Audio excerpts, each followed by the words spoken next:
Okay, so welcome everyone to the September meeting of the Memphis Astronomical Society. We're glad you decided to join us tonight. We have a special program, in my opinion, um, and I'll talk a little bit more about that in a minute. But we are the Memphis Astronomical Society. We've been around a little while, since 1953.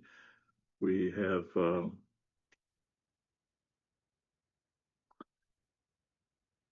got operator problems. There.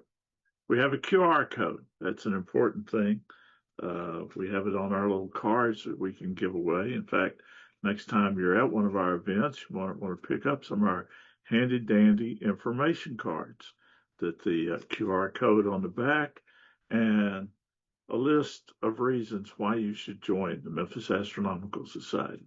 They're all very good reasons. And that QR code will take you to a web page where you can either sign up for our email distribution, which is not a lot. We don't bombard you. We try to keep you informed about stuff that the Memphis Astronomical Society is doing, including observing sessions.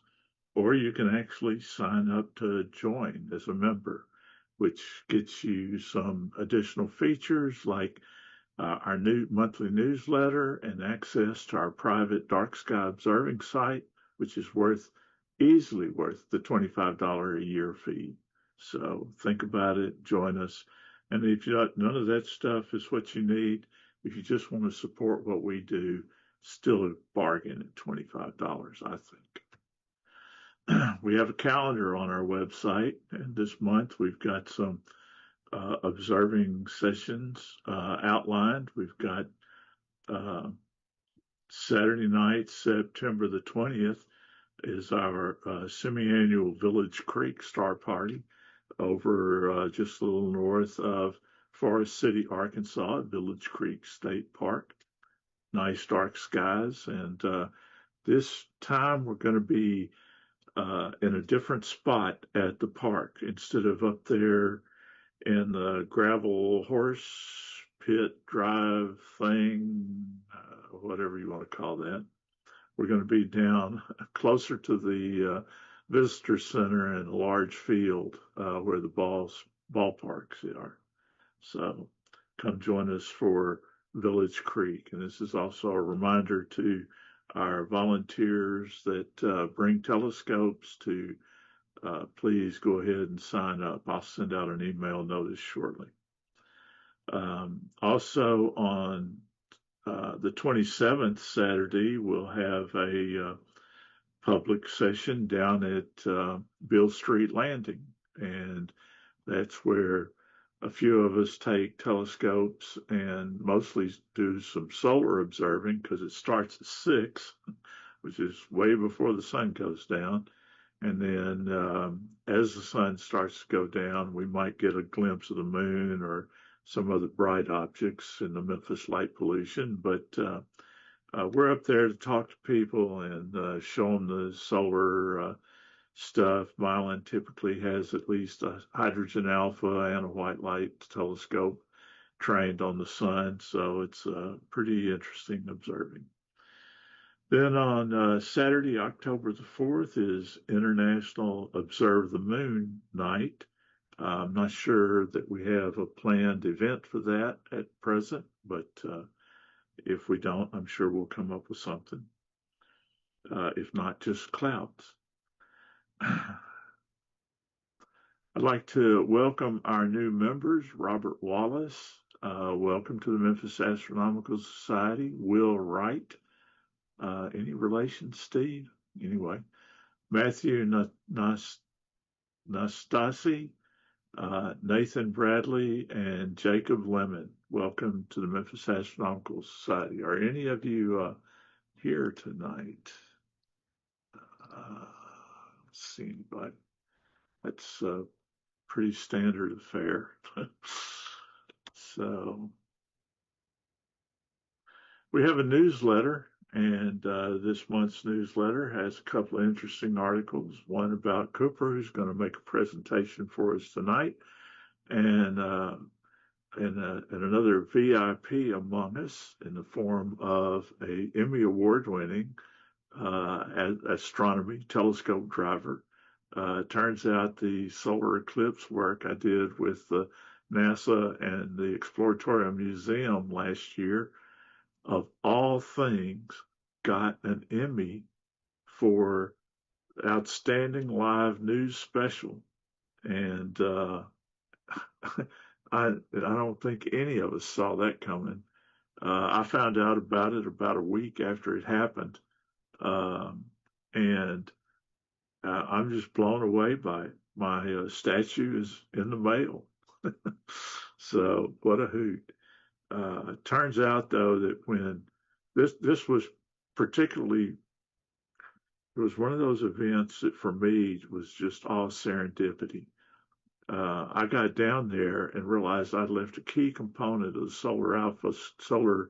the alpha hydrogen alpha telescope at home, the Etalon, and had to scramble while I was there to come up with somebody had a Coronado PST that I was able to get a hacksaw out and cut on some eyepiece adapter components to make the camera fit and get it set up to use. And all the time I'm sitting there going, well, where's the secondary site? And it's cloudy here. It was cloudy there all week up until 5 minutes before the eclipse, and the clouds cleared. And lo and behold, the primary site in Texas was clear all week until 5 minutes before the eclipse, and they clouded out. So the video feed from NASA all over the world for the actual eclipse came from my cameras and my telescopes. And so, what a treat to walk away from that with something to show for it. I mean, I was just glad to be there. Anyway, enough about me. We have an astrophotography group, and we'll have a meeting Wednesday, September the 17th. I'm not sure what the agenda is this month. Meryl, are you on?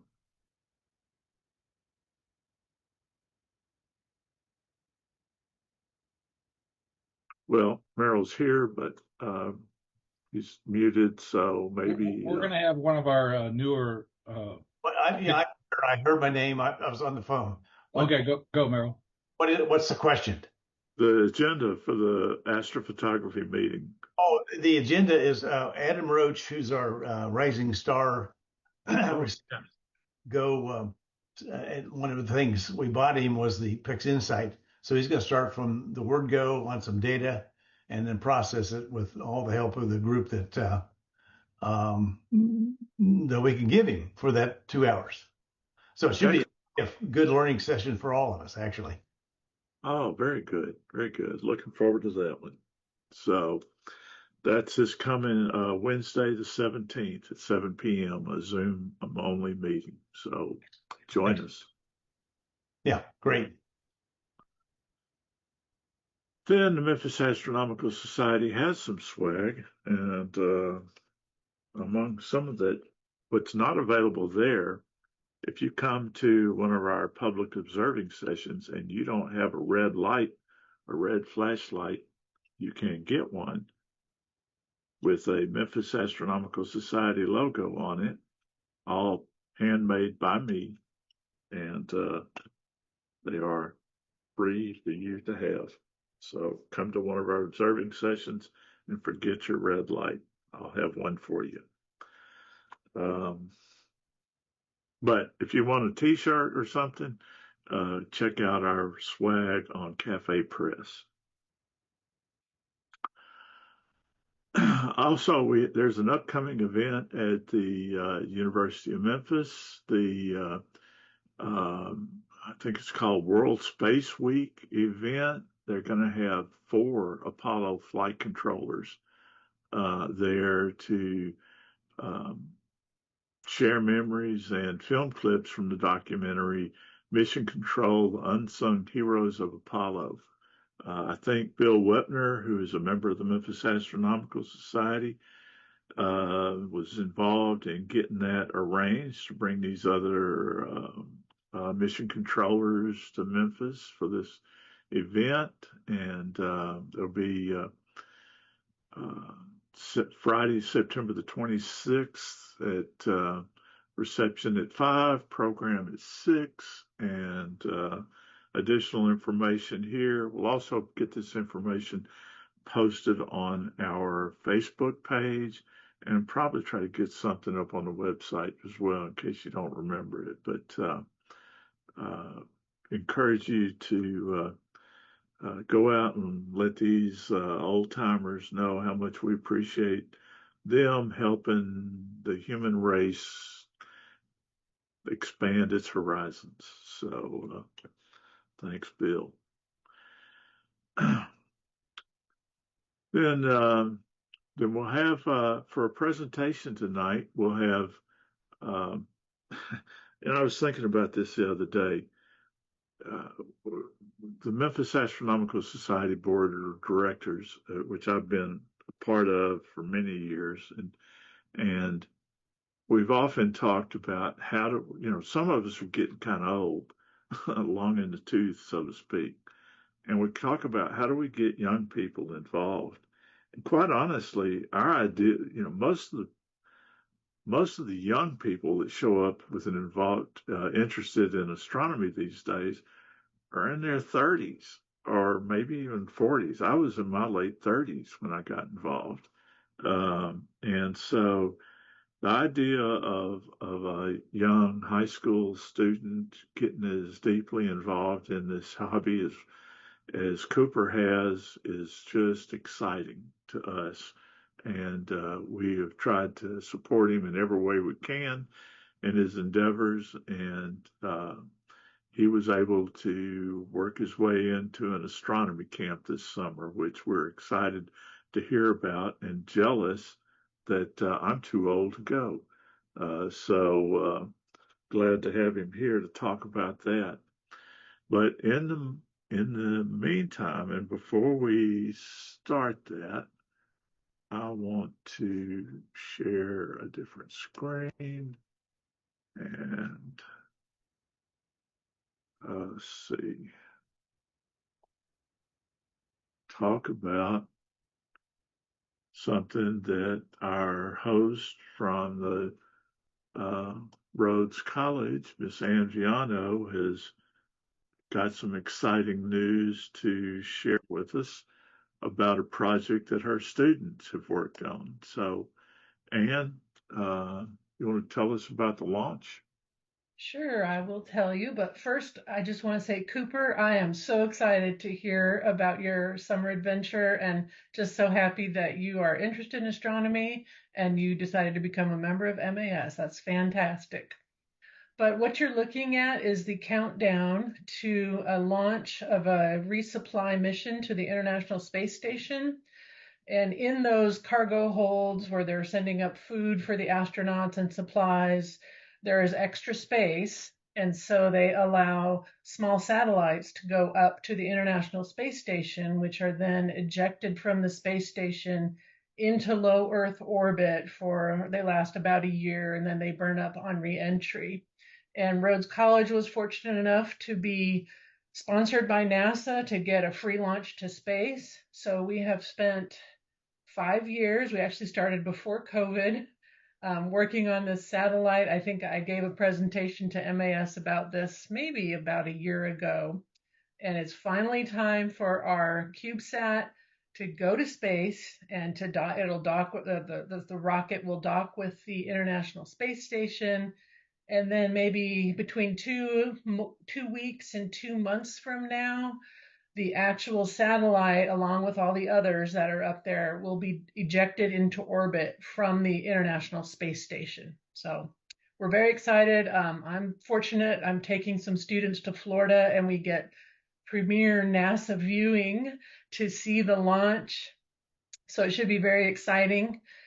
We don't get to be there in person when the satellite is ejected into orbit. That would mean we were on the space station. That's not going to happen, but they will be sending us a live feed of when our satellite is ejected into orbit and we can see it tumble out of the deployer and into space.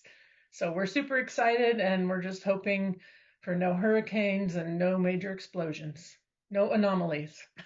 Ah, very good. Well, that's very exciting, and I am proud to have worked with you a little bit and the students there to make that happen. What a treat! All right, well, Cooper, you're up, my friend. We stop sharing and turn it over to you. Alrighty, thank you. Thank you so much for having me this evening.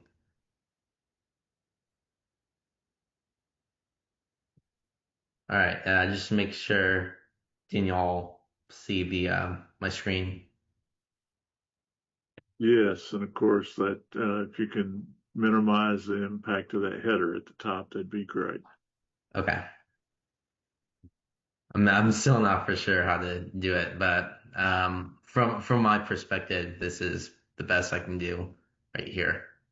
Okay, the bar at the top, the zoom bar, you can't move it up some.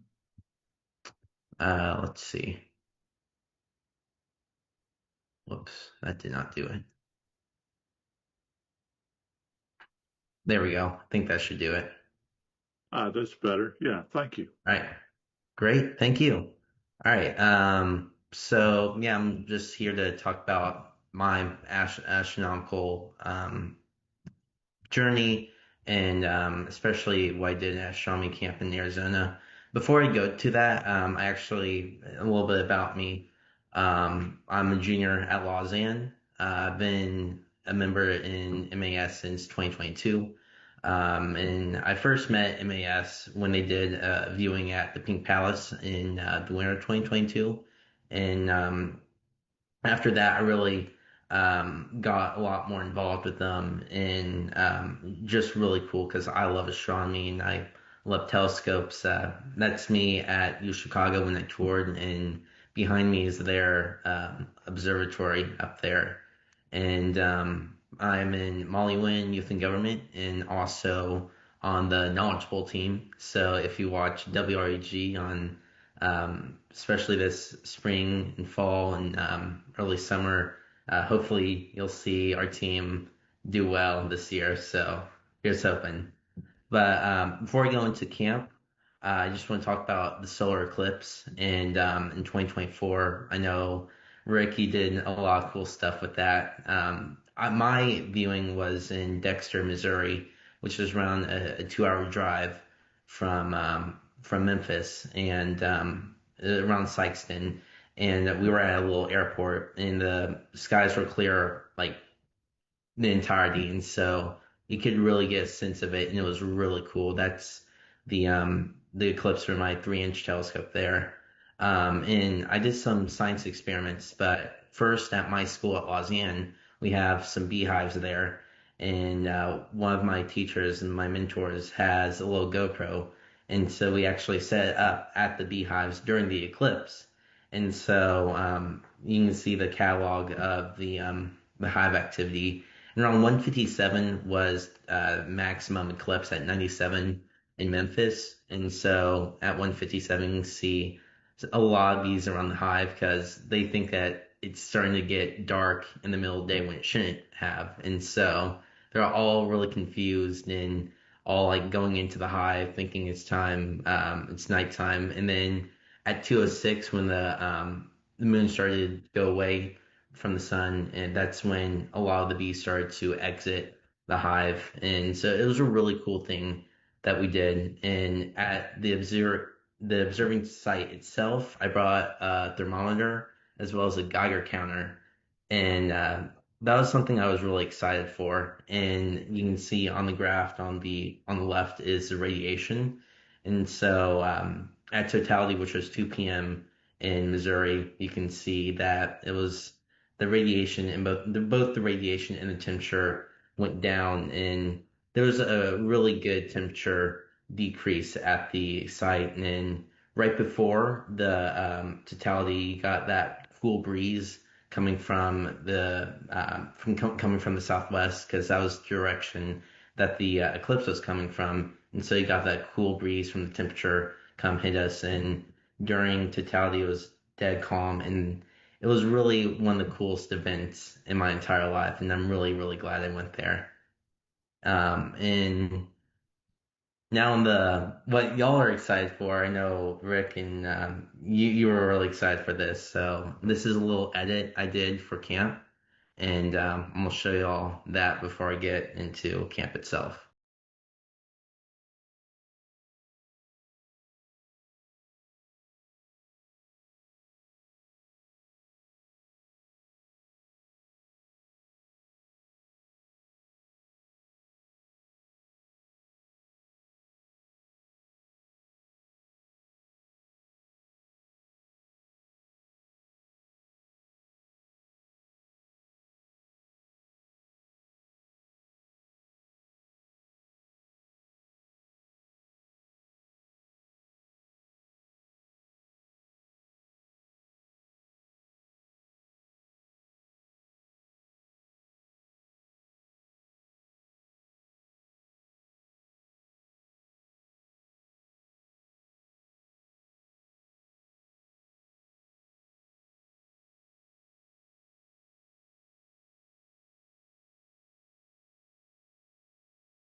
All right, with that, go into the camp some more. And here's a timeline for the first 4 days. It started on a Friday and ended on a Saturday.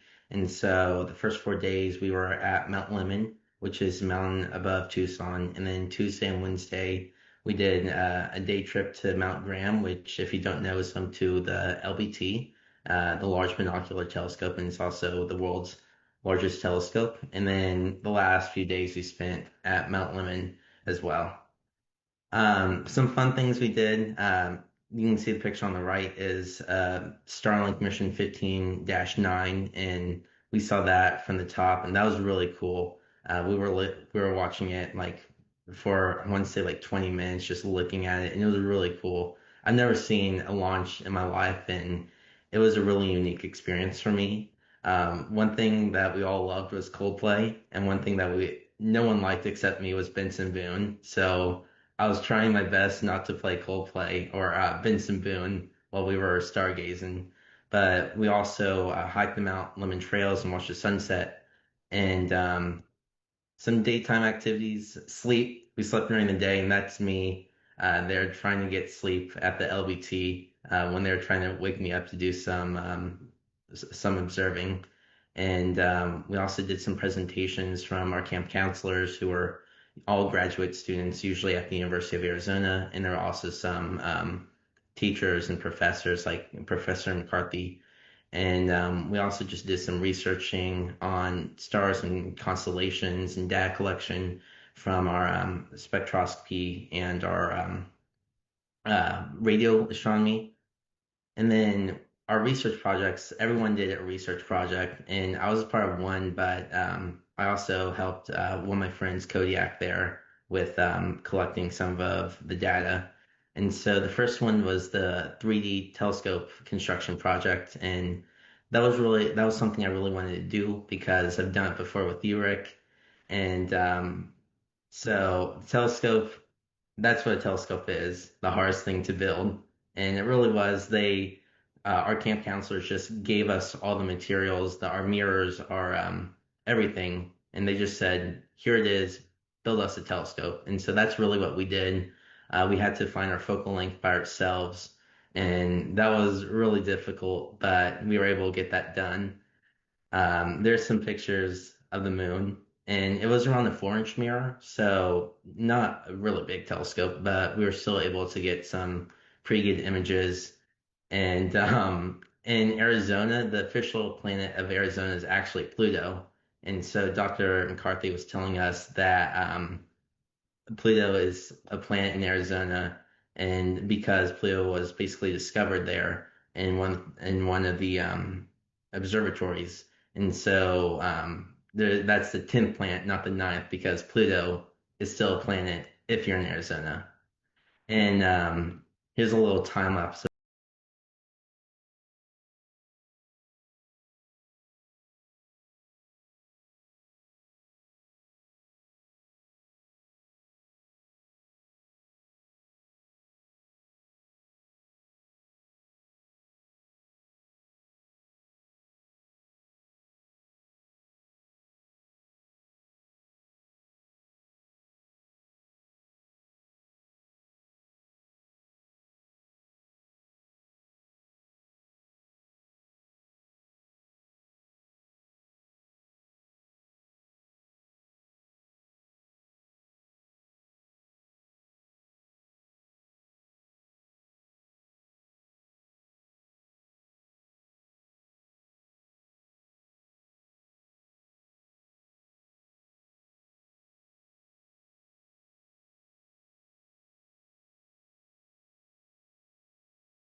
So that was construction. I wasn't there because I was in one of the other telescope domes and with the galaxies, and that was really fun. And what we did was we had an H alpha, hydrogen alpha filter on one of the telescopes, and so we were taking images of some of the galaxies in the Virgo cluster, and this is M90. It's a spiral galaxy around 60 million light years away from the Earth, and that's in the H alpha filter right there, and that's the like true light, the true color here. And then the other one that we imaged was NGC 4402, which is around 50 million light years away from Earth, and that's also a spiral galaxy. And so that's the H alpha filter right there. And then that's the color image right there. And so